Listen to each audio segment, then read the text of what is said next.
1988 Yamaha XV750 Virago. Custom. A few custom touches to it. It's not bobbed, it's not chopped. It's pretty well factory.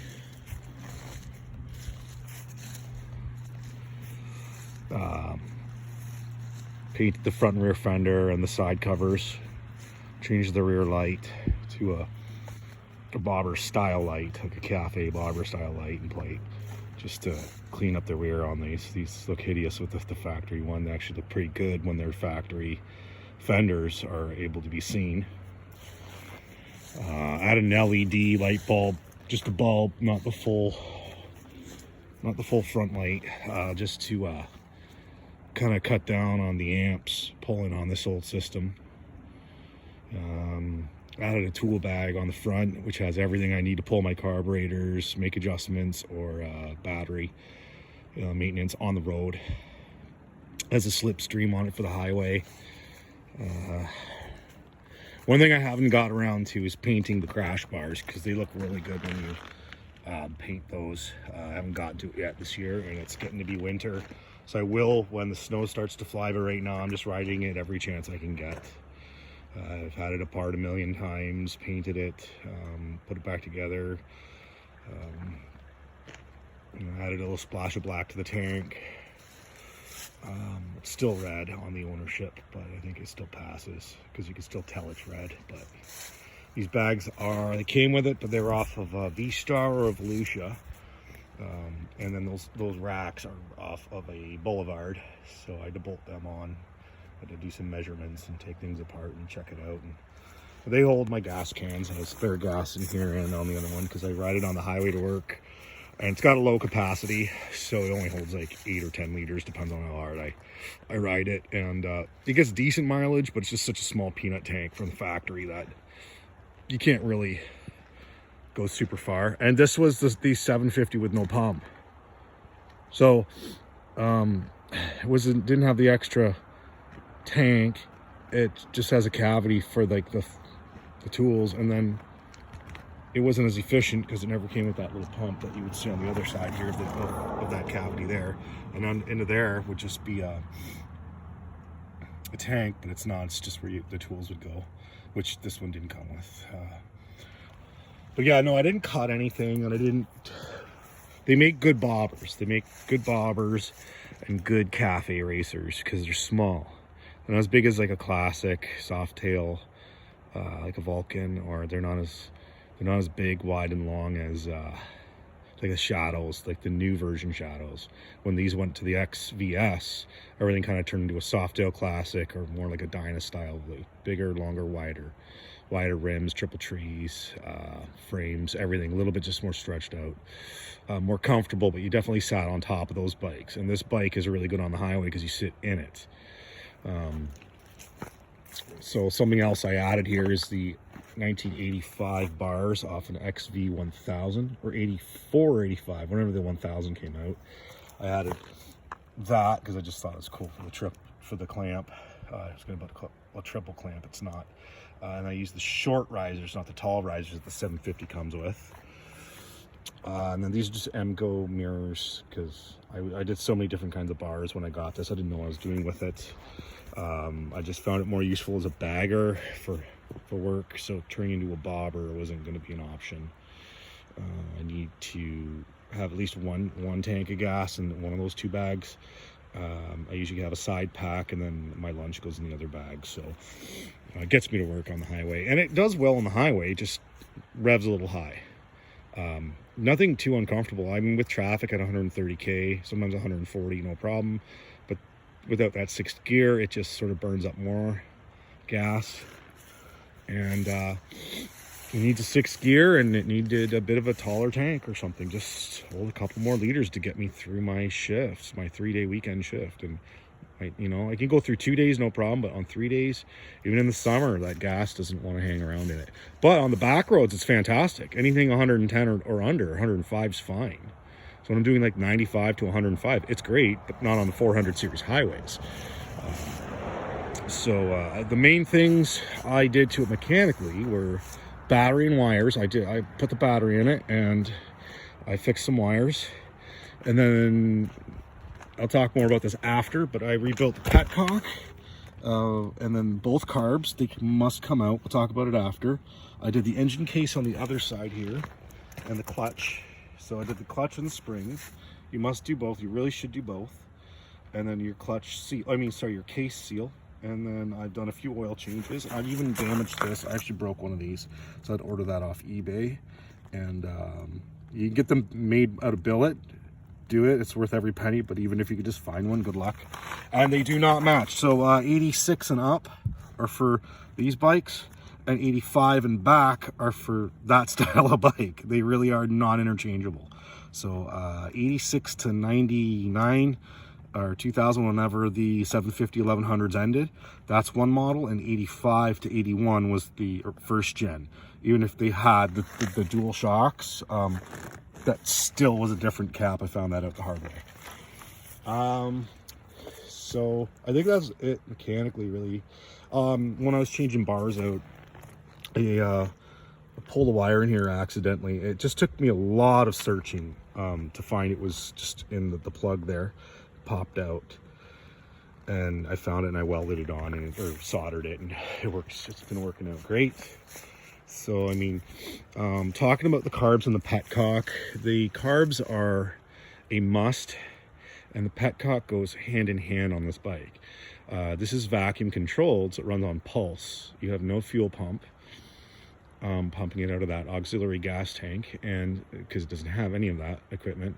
So when you're going to do your carbs, pull them out, pull your diaphragms out of the top and sides. Has your vacuum diaphragms or CV diaphragms on the top, and then you have these side deceleration on the very side, the little round things. It's hard to see, you can't see here. These little, no, not from here. You got to pull the side deceleration jets out. They're not just the jets. Jets can stay in. They can be cleaned inside, but the diaphragms have to be pulled out before you put any carb cleaner in. So this and both carbs must be done when you buy one of these, especially if it's been sitting, because that's what gums things up. It doesn't matter how old it is or how little the miles are on it. This one only had 20, well, it's got 22 on it now, miles, which is about 34,000 kilometers.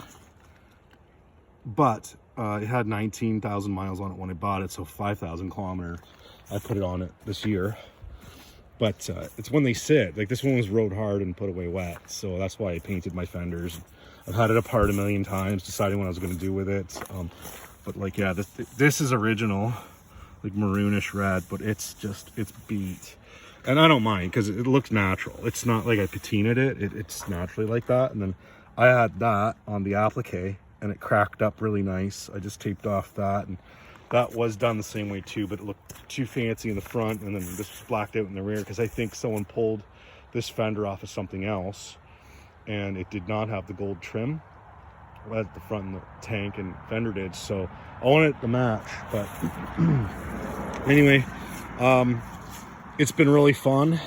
They're fun town bikes. They're comfortable highway bikes, just not efficient in the higher revs. But the 750 pulls me. I'm 5'8", 215.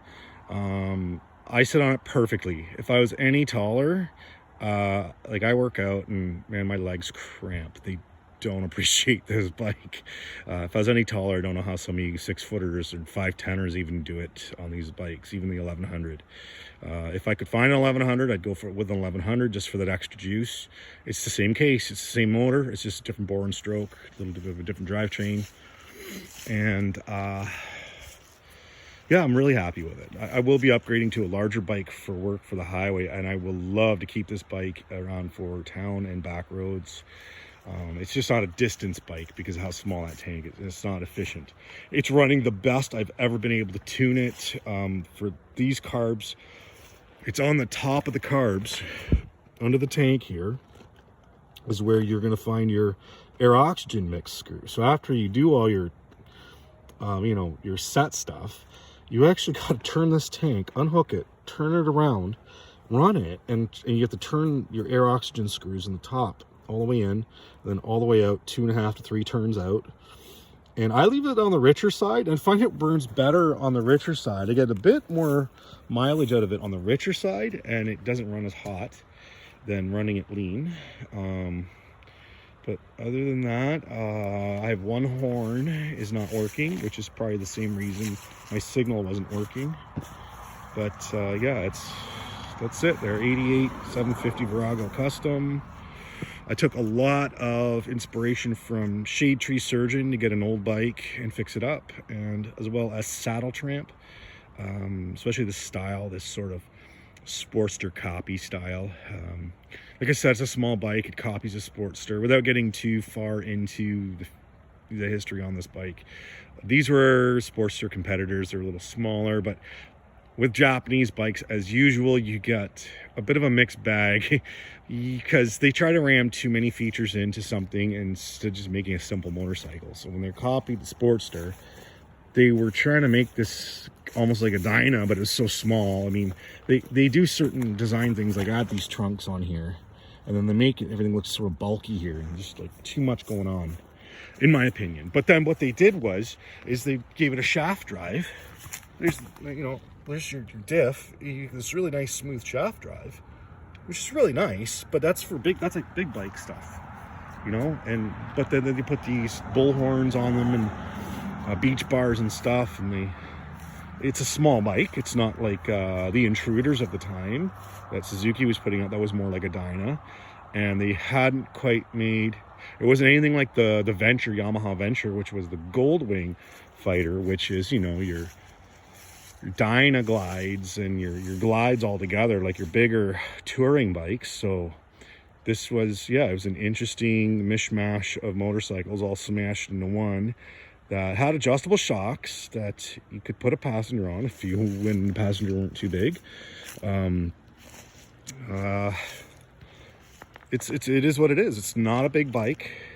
It's not a distance bike. I have to travel everywhere with 10 liters of gas, 5 in each side in those bags, and I keep my tools, I keep extra gloves and stuff, and just enough space in front of those gas cans to put an extra layer on, and that's about it. But yeah, it's been fun. I'm really enjoying this bike. I would like to make it into a proper bobber. That's where they live, I think, and their size and everything. Trying to make this into a big bike would be silly. It just mechanically isn't right. It doesn't have the capacity to go far. But yeah, I've really enjoyed it.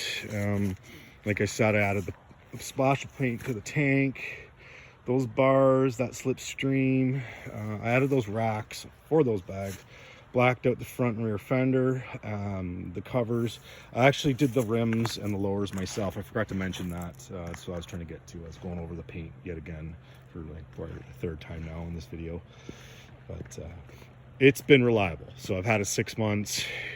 It ran the whole entire time when I bought it, and I just kept getting the little bits and pieces for it, and went along as I went along and rode it to work and took it to my chances, learned out when it runs out of gas, what I should do to remedy that. And but yeah, Virago.